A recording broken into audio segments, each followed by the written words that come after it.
Welcome all to the FSHD Society radio show. We're here on the Hot Off the Press episode with Beth Johnston from the FSHD Society. It is we're in September, and we're walking into September and rolling, as that's what we're going to talk about today. Talking about the walk and roll events that are happening throughout the whole nation, coming up very, very quickly here. And we had to bring Beth in to talk about it. Beth, welcome. Thanks for being here. So love the fact that we're talking about this again. Seems like it's come upon us awful quick. It's very quick. I can't believe we are rolling into September. That's absolutely crazy. Yes. Yeah. We are officially entering our walk and roll to cure FSHD season, we call it. As we head into the next few weeks, our first walk and rolls are scheduled to take place in just 3 weeks on the weekend of September 10th and 11th, if you can believe that. And then we have events scheduled every weekend in September, the first few weekends in early October and the first few weekends in early November. Okay. So we got a little bit of a smattering, some happening here, some happening there. Is that main event though, like on the 17th? Is that kind of when the majority are happening? Yeah, we have quite a few actually happening on the 17th. We call September 17th our celebration day, our international celebration day. And it's Saturday, September 17th. Of course, our chapters, like I said, are hosting walk and rolls when it works best for them. It doesn't necessarily have to be on the 17th, but there are quite a few happening live that day.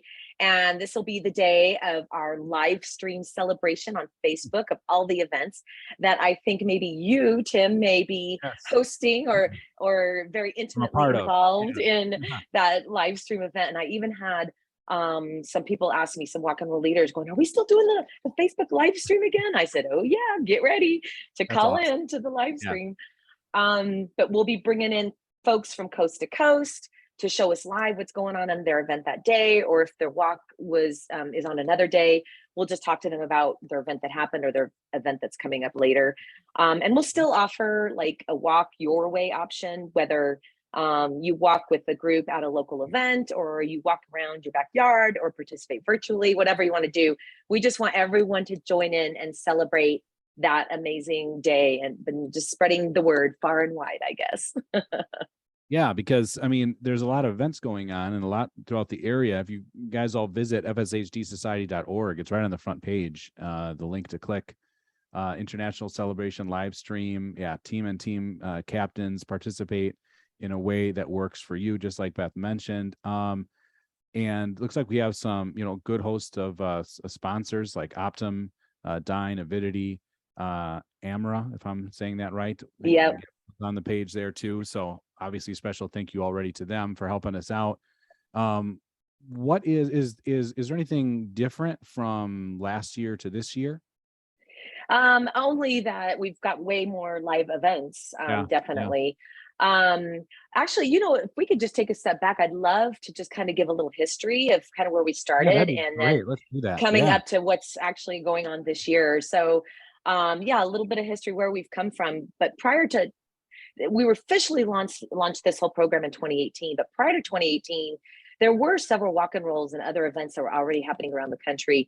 Amy Beck-Yer, she led a celebrity walk and roll event in many years in Southern California.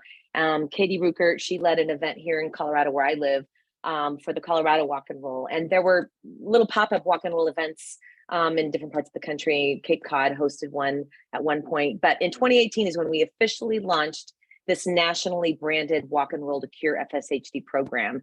And we created a toolkit that really anyone, anywhere could host a walk and roll in their area. So we had our group of 5 pioneers that really kicked off the program in 2018.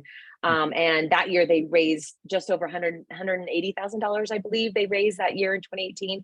And then in 2019, we grew to 11 events that raised over $400,000. And then in 2020, pandemic, yes. In the midst of that pandemic, we had to really quickly pivot, and we turned all of the people that were planning events, we had to turn them virtual. But we hosted 24 virtual events that raised over $540,000 in a pandemic virtually. So just amazing.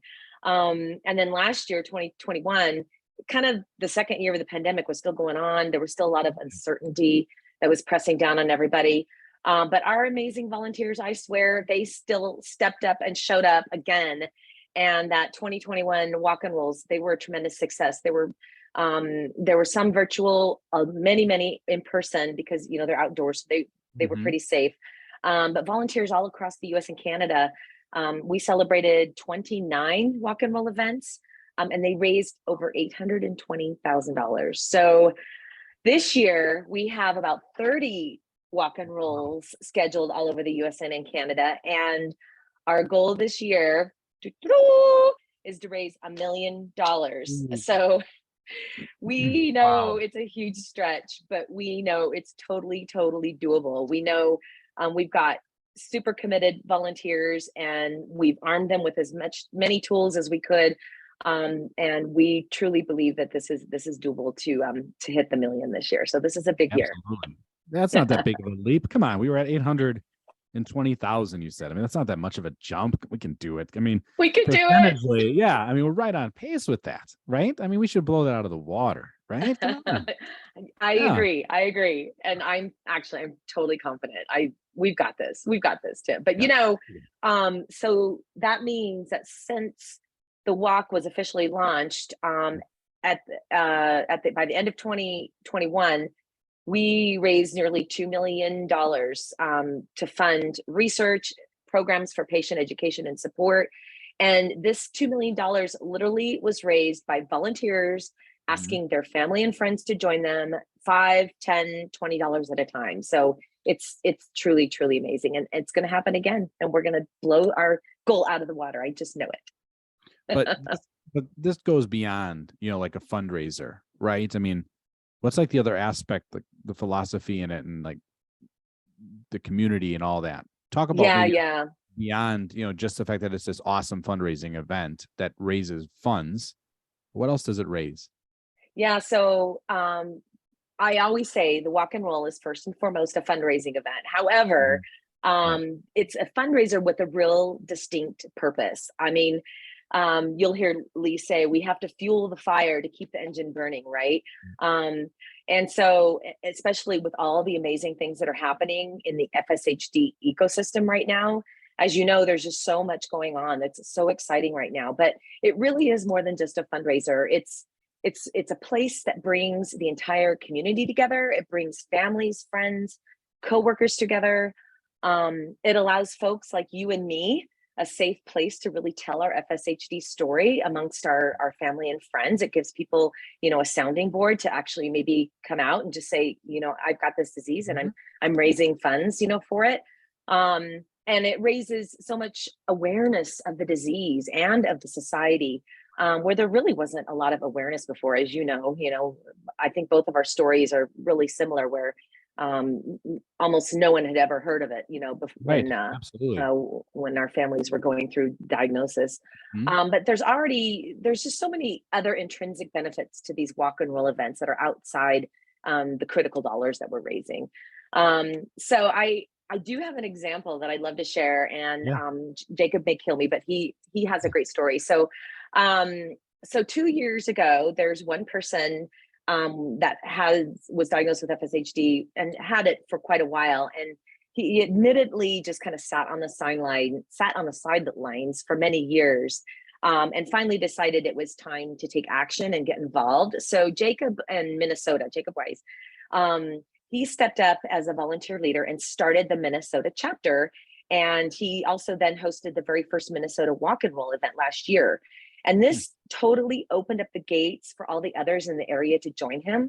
They came out in droves to raise a bunch of money and totally activate the community there. And so what's come of that, the snowball effect of that, of activating the community in the area, is we now have research interest at the local university there in Minnesota. And Fulcrum has opened a clinical trial site at the Mayo Clinic there, because in their words, they seek out locations where they have very active pools of patient communities to place their trial sites. So that's such a great story of one guy, just deciding, I'm not going to sit on the sidelines anymore, and let's just see what happens. And look what happened. Isn't that crazy? That is crazy, man. just because he's like, I'm coming out, I'm saying something, I'm doing something about it. One small action, huge results, right? Huge results. That's amazing. That's amazing. Well, didn't we have, we had people that would donate, and then I know there was other circumstances where they're like, and no one knows I have this, and now they do, and they kind of use rock and roll as that platform to propel them forward, to feel comfortable enough to say something about it, because it can be difficult for some to talk about it. But that's awesome that Jacob did that. That is great. He might be upset with you, Beth. That's totally fine. I got your back. It's totally maybe we need to bleep out his name. I'm just kidding. No. I love to tell his story. It's great. And on the opposite side of that, not just patients that are using this as a platform to speak out, but you think about family and friends that really don't know what to do to help you, right? And they probably feel like their hands are tied until you do something like this. And it's like, finally, a way that I can help my friend Tim, or finally a way that I can help Beth and Jeff. I will support you. I will come walk with you, and I will help raise money with you. And so it gives everybody a way to do something, and be part of the solution. It really does. Agreed. So people can walk their way. They can do it how they want to do it. How do they, jump on if they wanted to do it now? Is it just super easy? Clicking a couple of clicks and away you go. It really is that simple. And so we mentioned the website. So the very front page of our website has a link that actually takes you to a map that shows you where all of our walks are happening across the US and Canada. And if you don't have one that's close to you that you want to join, we have our international virtual event. So we have a Canadian national event. So if you're Canadian, you can join the virtual event there. But we also have a walk in Ontario if you happen to be near the Toronto area. Or there's an international virtual event that you can join, and just, you can join, you can support, you can walk your own way. And it all goes to the same place. It all comes to the same pool, but hopefully there's probably likely one pretty close by if you aren't, immune to driving a little while to get to one. There's probably one pretty close to you. Yeah. And we've got great tools. We have an online platform that makes it super easy to send emails and texts, and to connect to your social media, to get the word out. And you will be absolutely amazed at the response that you get from your family and friends. Yeah. I mean, I'm looking at the map right now a little bit, and there's really there's a lot of chapters involved here. And there's a lot of areas for people to go to. There's one even in North Dakota, people. I know, in Fargo. we got corners covered. Yes. Yeah, we do. I'm so we proud got of that. That's awesome. Yeah. We're all over. You can't get away. We'll find you. Yes, join us. Absolutely. So we know the goal is $1 million. I'm very confident that we're going to hit that and exceed it. I think that's, to me, that's even more the goal, is like, how far past $1 million can we get? Where are we setting our mark for the next year and so forth and into the future?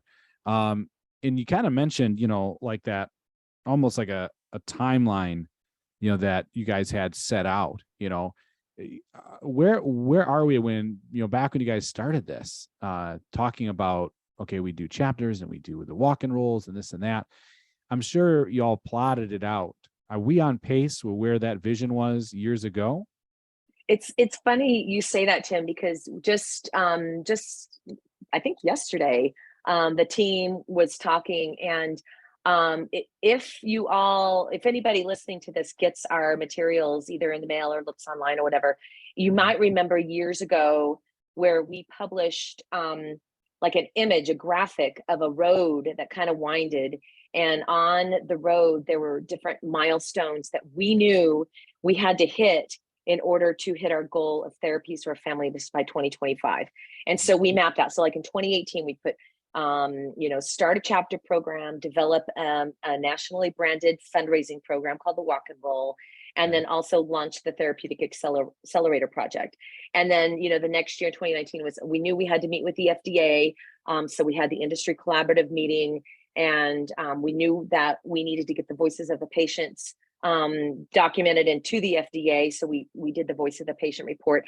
But along that road was all these milestones that we knew we had to hit. And at the very top of the road is the year 2024, and it says the first therapy submits to the FDA for approval in order, because it takes about that long, about a year, once it's submitted to the FDA for it actually to get on the market and to our families by the year 2025. And you know what? It's happening. Like everything that was on that roadmap that we set out in 2018, it's happening right now. Like we have one therapy in phase 3 clinical trials right now, 5 more coming into the pipeline in the next year. And this is all happening because our volunteers and our walk and roll participants, donors, they all got involved, they donated, they fundraised, they raised awareness through the walk and roll. And this is happening because of them. So it's just mind blowing. It's mind blowing. So we're on track. We are on track. That is beautifully said. Yeah. That's what we love to hear, right? I mean, man, we're all fired up about it. And that's what we should be getting fired up for, that we're going to do this again, generate some more money, keep hitting those goals. And that's awesome to see that even then in 2018 and what you guys plotted out, we're checking those boxes. We're on pace. We're doing what you set us all out to do. And we all jumped on board on this crazy ride, and it's been awesome. so far to help. It's been crazy, but it's been awesome. Yeah. As Mark would say, buckle up, buckaroos. Yep. Strap in. This is the way it's going to be. And this is going to be a lot of fun. And it has been, it really has been, even through a pandemic, the pivot and so forth. And our community is super strong. It's super strong.